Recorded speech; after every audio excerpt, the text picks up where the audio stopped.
sometimes life comes at you, doesn't even feel like it's coming to you, it's sort of coming at you, and you are noticing it, to say the least, responding to it, reacting to it, knee-jerk responding to it, observing it, certainly. In fact, most humans offer most of their vibrational offering, which comes anytime you focus on anything. Most people offer that in response to something that they are observing. It's logical, isn't it? But the real finesse, effectiveness, you might even say power of deliberate creation is to be hardly ever reactive. Proactive, maybe, getting out ahead of it a bit. But when you wait for something to manifest and then you respond to it, it's harder for you. And yet almost everybody does it all the time. The other day, this seems like a silly analogy, but stick with us because it'll play out through the conversation today and it will make sense to you. Esther got a craving for something she hadn't eaten in a long time, some soft-boiled eggs. She likes them soft. She likes to put some butter and salt and pepper on them, and she knows just how she likes them to be. So she got out the saucepan, she put them in the saucepan, she covered them with just the right amount of water and turned the fire on beneath them. And then, for some reason that she hadn't really planned, she stood in front of the stove and watched the pot boil. She knows a watched pot doesn't boil. She's heard that before, but she wasn't thinking about that. She was just sort of interested in the bubbles on the bottom and then the bubbles up the side. And it wasn't long before the eggs came to a full boil. And then she did what she always does. She turned it off as soon as it came to a full boil, put a lid on it, and waited for exactly 3 minutes for the eggs to become perfection. As she was waiting that 3 minutes, she had a thought that she had not thought before. Seemed silly maybe, felt profound to Esther. She knew for sure that that water was going to come to a boil. She didn't wonder if it would. She wasn't hoping it would. Oh, please, please, please, please, please. She knew for sure that that water with that fire beneath it was going to come to a boil. It was going to manifest into boiling water. She knew it for sure. And she thought then about creations that she's about or that you're about, and how when the fire is on, which is what the focus is, if it's steady, it will come to the manifestation that you choose. It will turn out the way you want it to. Really good eggs. It will turn out the way you want it to. And then Esther thought, unless I do with these eggs what I've done with other things, turn it on, turn it off, turn it on, turn it off, turn it on, get distracted, turn it on, get annoyed, turn it on, become impatient, turn it on, and don't let the natural physics of the universe take their course. Question? Really? Is this water going to come to a boil? Well, there have been enough pots of water come to a boil that it's ridiculous to question that. But you might question if that man's ever going to show up, or the money in the bank, or the things that you want, or the lifestyle that you're asking for, yes? And so just hang on to that a little bit, because we want you to know for sure that when you focus without contradiction, without turning the fire off, that whatever it is that you have chosen as your desire must be no exception ever. And if it hasn't come about yet, you're turning it on and off and on and off and on and off and on and off. And don't say you aren't, because you are. You're not keeping the focus there. Now, it's not the easiest thing in the world to focus upon what you want when you are faced with something that you do not want. We're not asking you to do impossible things. In other words, there's a pot that is what you want, and there are pots about what you don't want. The things that manifest that you don't want happen for the same reason. You kept focus on them. And you might want to ask yourself, why is it easier to keep the focus on the pot you don't want? I knew that was going to happen, you say. So, focus, expectation, that's really what we want to talk with you about today. You will notice a perfect unfolding.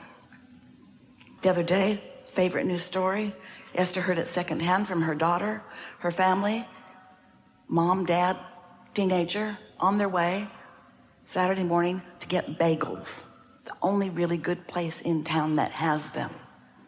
And they got there, 2 of them went in, mom waited in the car, they went in, they were gone a little while, not long. They came back and they said, they're out of bagels. What? How can they be out of bagels? They're out of bagels. But how? How can they be out of bagels? This is called the bagel shop. What kind of management do they have? It's not even that late in the day. It's early in the day. Don't tell me this is supply chain. They make them in there. What do you mean they're out of bagels? How can they be out of bagels? And then Luke, brilliant at times, said, guys, can't they just be out of bagels? Can't they just be out of bagels? Do we have to talk about this until I graduate from high school? And yet, what makes you want to defend where you stand? Or what do you think that is? It's a determination to get what you want. But can you feel what we're getting at here? That's not going to get you any bagels. And when you practice that sort of thinking, of looking at what is when what is doesn't please you, and spending any time at all on what is that doesn't please you, you know what you do? You keep a fire under a pot that trends and trends and trends, and we promise you, well, it's not our promise. We're nicer than that. The law of attraction promises you. Law of attraction is very friendly, consistent in its friendliness. Law of attraction will bring you whatever it is that you're offering vibrationally. So all of this rambling and babbling that we've been offered here boils down to one thing. How happy am I now? How happy am I now? How happy am I now? How happy am I now? How happy am I now? How happy am I now? Now, we could use another word other than happy. How satisfied am I now? How satisfied am I now? How satisfied am I now? How satisfied am I now? Because sometimes you're satisfied because it's interesting. Sometimes you're satisfied because it's hilarious. Sometimes you're satisfied because it's measurable. How satisfied am I now? Which is the same thing as how on my path that I set in motion, that my inner being is all over, that I'm being called to, how on that path am I? Satisfaction comes from only one place, and that is having an intention and moving in the direction of it. And it's not the project or the car, it's the intention of being the consistent, better word, steady, better word, constant flower of the energy. Flower of the energy. It's upper half of the scale stuff. It's appreciation, yeah, it's joy, yeah, it's love, but it's interest, satisfaction. And it doesn't dip into boredom or fear or worry or any of that. I tend to my vibration because it matters. It's all that matters. It's all that matters because everything else I've already done. I came into this body, splat, here I am. I've lived life and I've launched rockets of desire, magnificent ones. I've created a vibrational reality that is huge. The cooperative components have been gathered because my inner being focused like I'm learning to do, focused unequivocally like I'm learning to do on the subject, and the cooperative components gathered, and it's taking on new forms, new shapes, new ideas, new depths, new breadths, new satisfying aspects, endless satisfying aspects. And so all I have to do is Get hold of a little piece of something that feels satisfying and milk it. And milk it. And others might say, you seem sort of distracted from the reality of life. Yeah, I do that on purpose.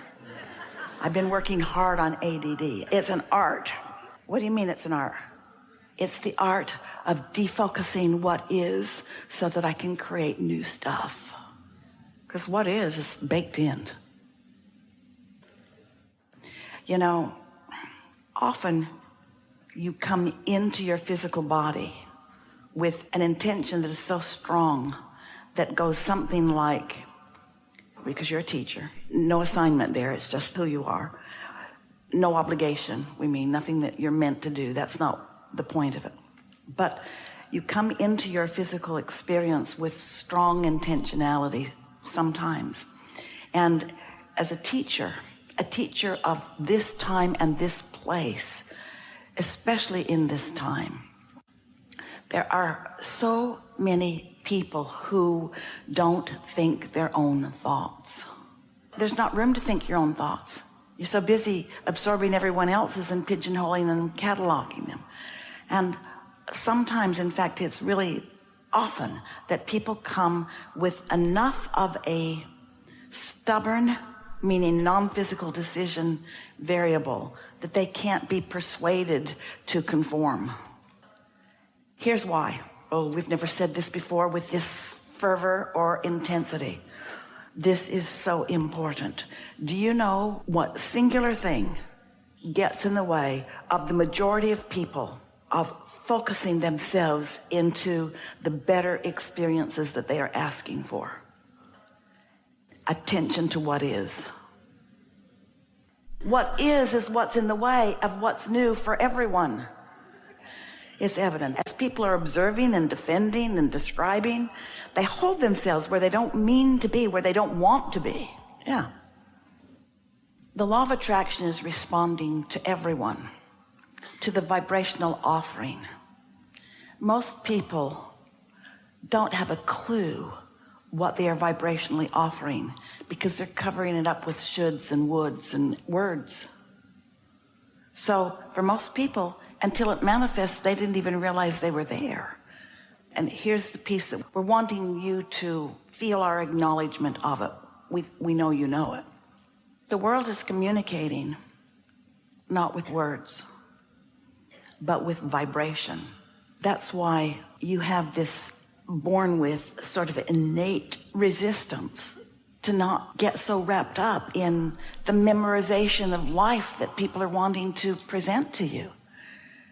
In other words, to be interested in what's becoming rather than what is, it's so unique, and it's what every one of you intended. And yet you step into a world that's trying to make it orderly. They want to civilize you, which means they want you to conform with whoever has the most attention right now, idea of what the rightness you should be conforming to. And some of you are just born not just unwilling to do that, but incapable of doing that because your intention was so strong before you came into this physical body. People in your life who are watching you and taking score of what you're doing or not doing, your feeling that you have to explain to them is your biggest tripping point, because it introduces or activates, is a better word, into your active now vibration whatever it is that they've got going on. Not necessary. If you can just practice when you're not with them, loving them, giving them the benefit of the doubt. When you give somebody the benefit of the doubt, you're the one who receives the benefit every time. Really good.